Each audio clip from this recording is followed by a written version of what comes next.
Some lessons in life you cannot learn from a book. You can't learn them from somebody else's advice. You can't learn them from a sermon. You can't learn them from someone telling you what to expect or how it's going to go down. Some lessons you only understand after you live through them, after you've been the pawn, after you've been the king, after you've been the villain in someone else's story, after you've been the one trying to survive on your own.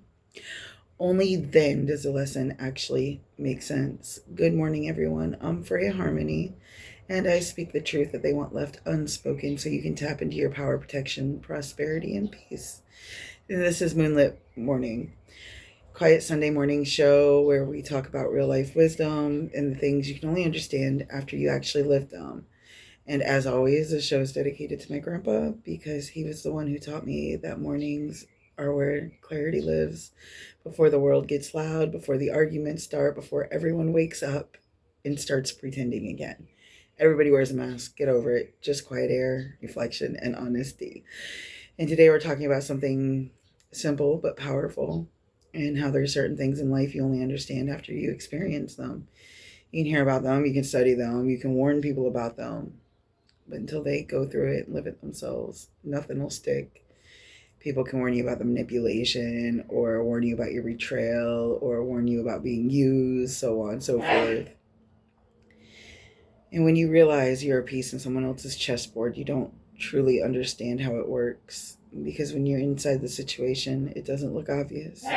It looks confusing, emotional, it looks messy.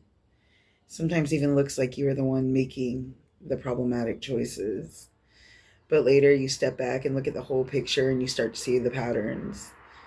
Those strange things you just couldn't quite place, you couldn't quite understand, and then suddenly it clicks and you understand. Years later, you look back and realize why you didn't understand it, because the experience teaches things an explanation never could. Another lesson that only comes from experience is listening to your nervous system. It remembers things your mind's going to try to forget. If someone hurt you in your past, your body remembers. If your brain tries to rationalize it, your body remembers. You might find yourself around that person and immediately feel tense. Your shoulders tighten, your stomach, ugh.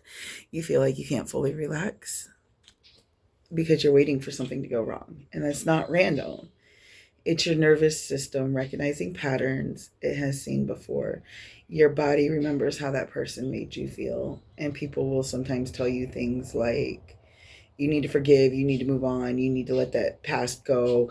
Because the thing of it is you're not accessing the same thing. Forgiving somebody and decide they don't get access anymore because trust is not rebuilt through words. It's rebuilt through behavior.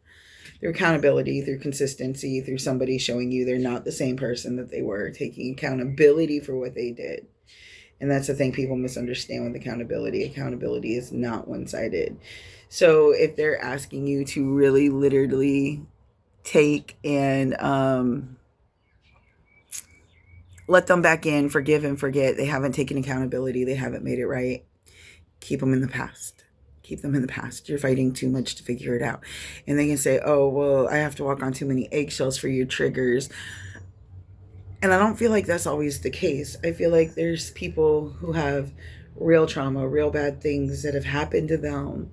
And they're like, hey, this triggers me. It's CPTSD. It's this, it's that. I don't realize I'm doing it, and it gets hard to control. But anyhow, it's through making it right that you can actually begin to forgive something, or realize that they are changed, that because forgiveness and access isn't the same thing. And if you had to forgive them, if you had to go through that process of actually forgiving somebody, they don't get access.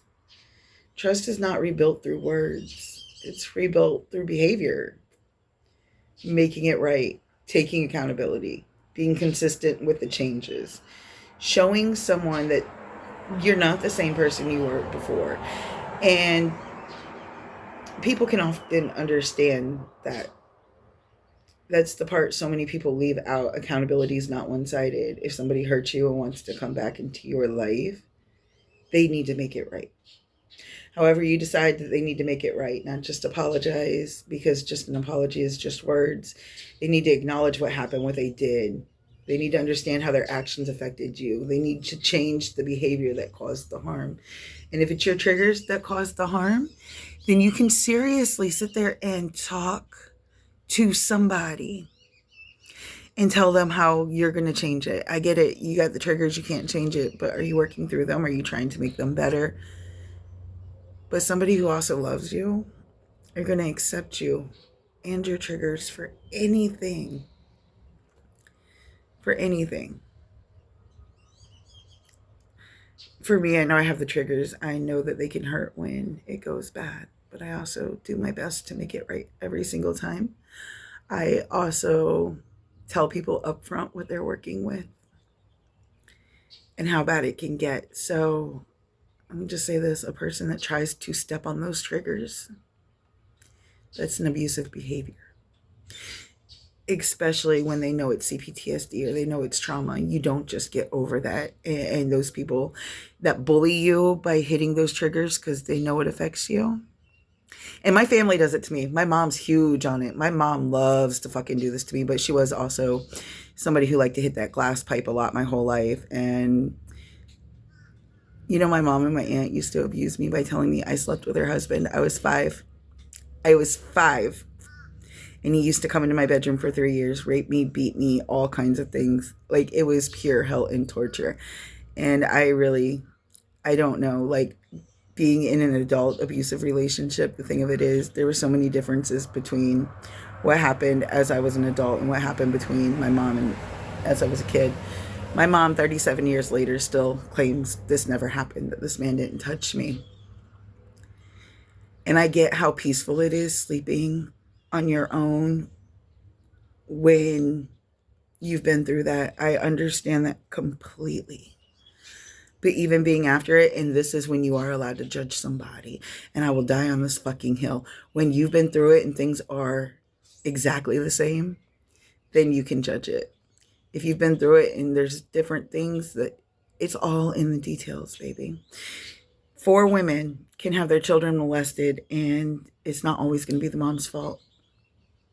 1 or 2 of them might have that issue where it was the mom's fault. Like for me personally, I had blood in my underwear growing up. I went from being a bright, talkative child to a child that didn't talk or say anything. I went from playing with my cousins and other kids that I knew in the neighborhood to reading 4 or 5 books a day in a corner. But not only that, I had my arm full on broken. I was covered in bruises. I couldn't hardly move half the day. And my mom sat in the hospital telling me to tell a different story so that they didn't get in trouble.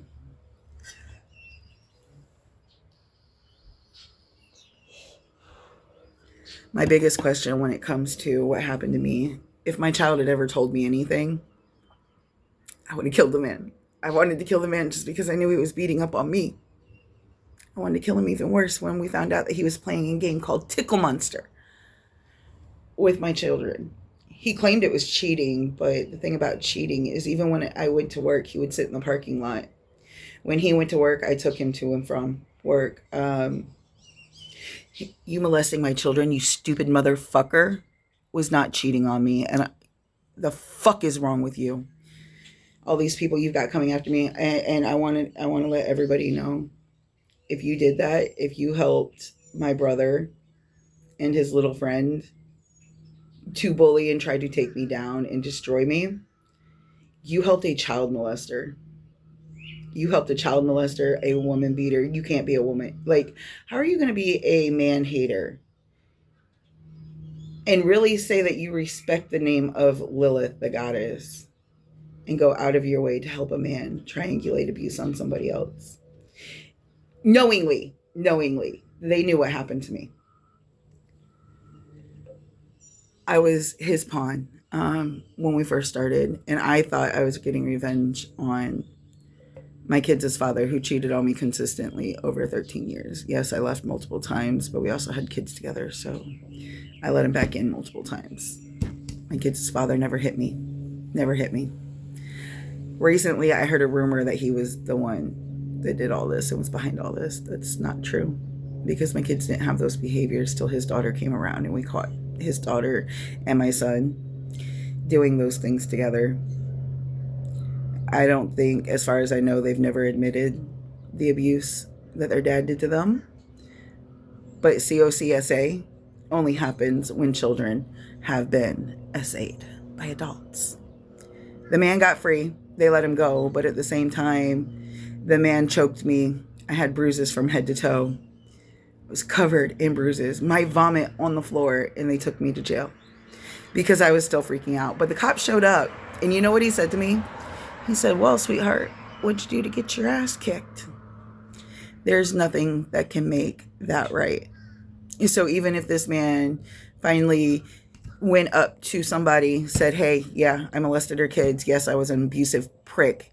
And his ex knows it, he was. She actually lied. Oh, he never hit me. Yeah, he never hit me either. He did kick me in the back of the knees. He did choke me. He did grab me from behind in my neck and drag me down hallways. He popped my tires every time. He stalked me every time I left. It was at the point where he would say stupid shit and I would scream, leave. And then I'd get my ass kicked. It was, no, there is no making that right. Honestly, if he did that, maybe that would make it right. Forgiveness? No, never. For my kids, yeah, they were kids. And if you know this ex and you want to be mad at me because I say I think he pulled that wheel when my kids' father died, he was in the car seat next to him. They were fighting. And yes, I know. I have a part to play in that, and I've taken my accountability.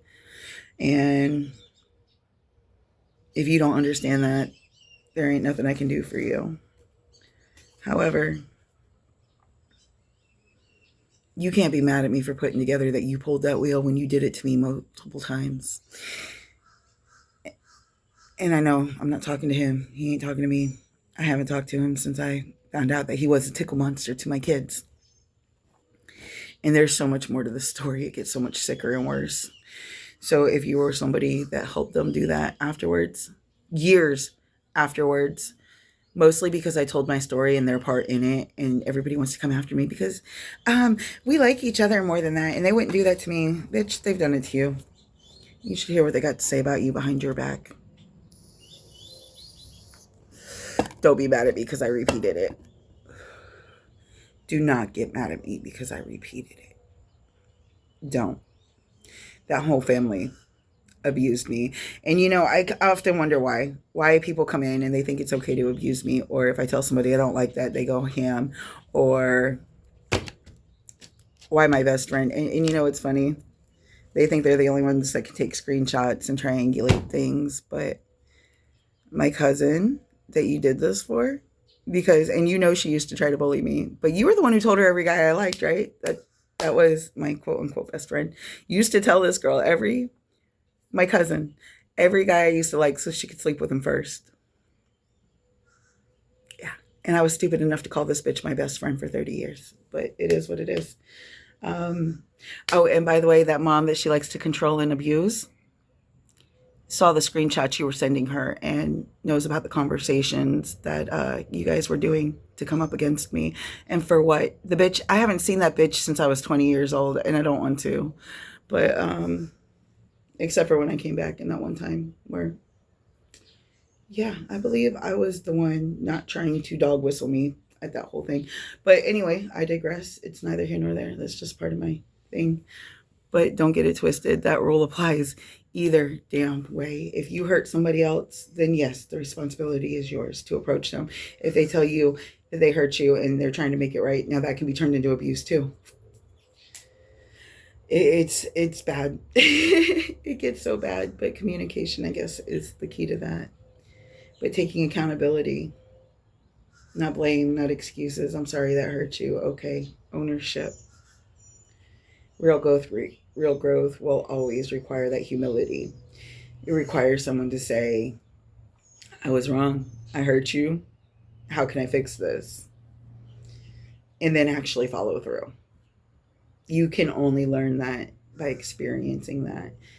And things will become very clear When someone is too afraid to have that conversation with you, if they avoid that accountability, if they pretend like nothing happened, if you notice the manipulation and they say they're not doing it, not only do they refuse to acknowledge the harm, but they go out of their way to manipulate you. They're showing you exactly who they are. They're showing you they're not going to change. They don't care enough about you to change, to not hurt you. And if somebody is not ready to change, they're not ready to come back into your life. Relationships cannot move forward without accountability from both sides. They simply repeat the same patterns. And I'm not talking about, hey, I hate you, so now you need to realize that you did something. That's not a boundary. And it's not a punishment. It's protection. It's simply you saying, this behavior does not belong in my life, and I won't tolerate it in it because I deserve better. And the hardest boundaries to hold with people are the ones that used to matter to you the most. People you loved, trusted, people who once were a part of your everyday life. But if somebody keeps your nervous system in a constant state of stress, then something is going on. Your body is realizing that relationship is not healthy. Your body is telling you that. Healthy relationships do not make you feel like you're walking on eggshells. But healthy relationships don't make your body brace for impact, even when you're going through a lot. Healthy relationships create safety, calm, stability.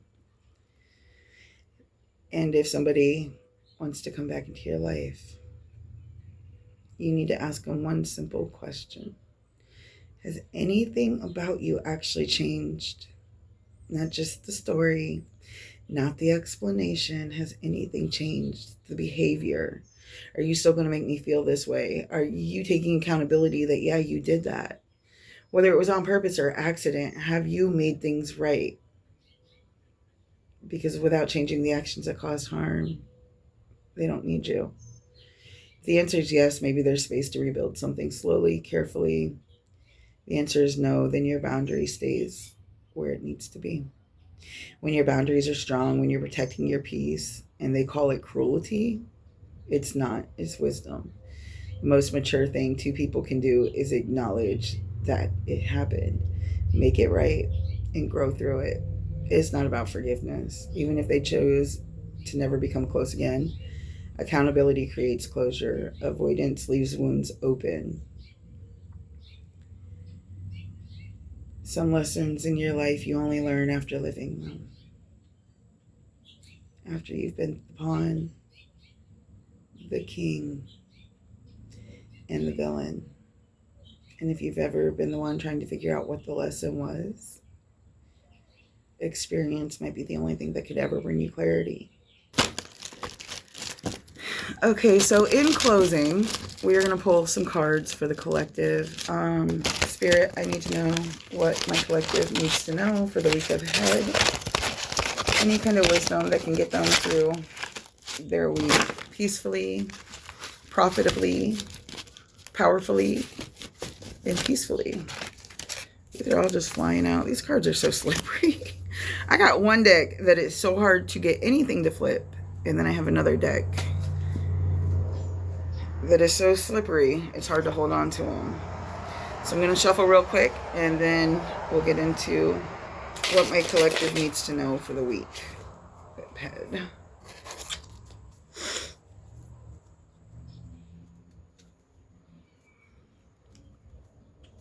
And the sun's starting to come up all the way. Full on shine moment. So let's see what the collective needs to know for the week ahead, Spirit.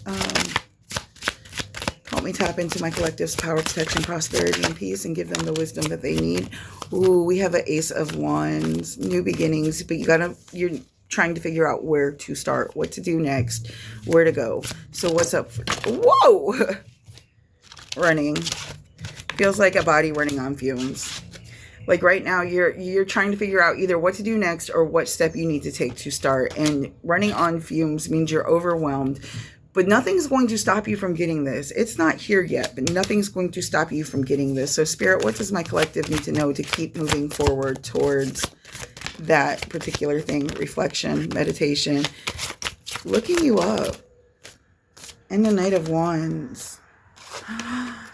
This is a feeling of somebody that either needs to look somebody up or somebody's looking you up. Just be careful. Reflect on what they did before you let them back in and why they're not there yet. Reflect on the wisdom of the moment. So if they reach out, just know, remember this lesson today. We got the sun in the reverse.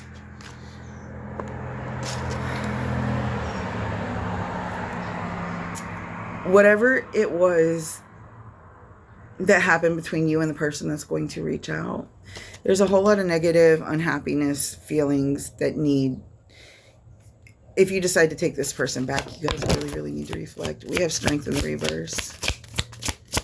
If you don't feel strong enough to take them back, with the boss daddy in reverse, I feel like this person was abusive to you. So when they reach out, the choice is yours, but I would suggest making sure all those guidelines we talked about are in place first, because it looks like this King of Cups in the reverse loves to zap your confidence and make you doubt yourself. That sounds like a big week. And this has been Moonlit Mornings.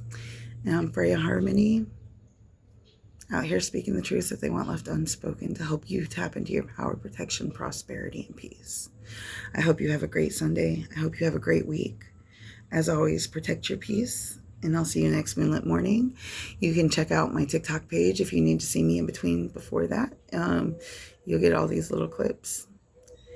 And I'm going to leave that there. Love you, miss you, bye. Y'all have a great week.